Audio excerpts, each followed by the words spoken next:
The box that broke the mold. Boxes come in many different shapes and sizes. People are boxed in situations and circumstances they don't even realize. Some that have been brought on by themselves, and some that have been brought on by others.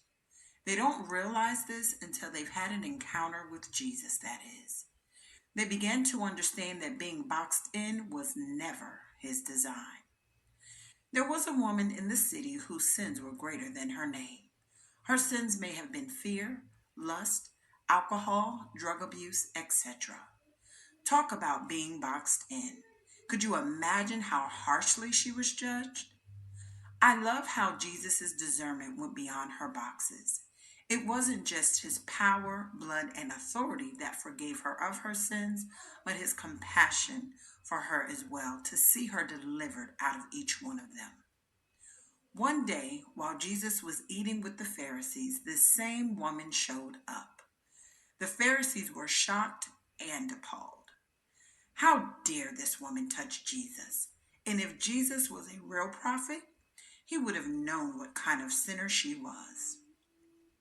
The woman, ignoring their opinions, takes out a beautiful box, kneeled at Jesus' feet, and starts kissing his feet and wiping them with her hair.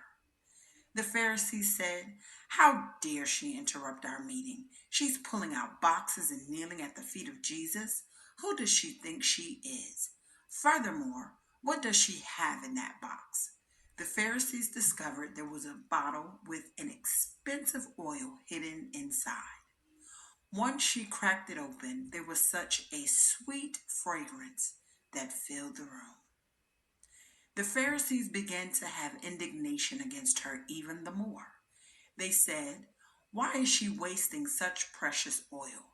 Couldn't she have spent that on something else?"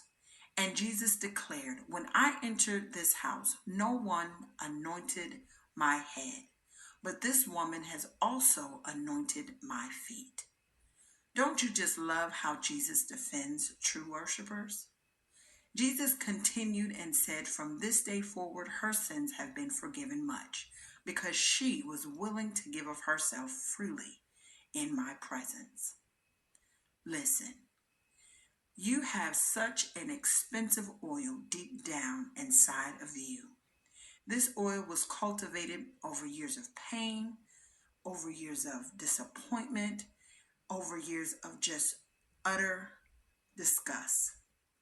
But that same oil, if you allow Jesus to get all of the flies out of it, it can be used and flow out of that box, that beautiful box that he created, which is you.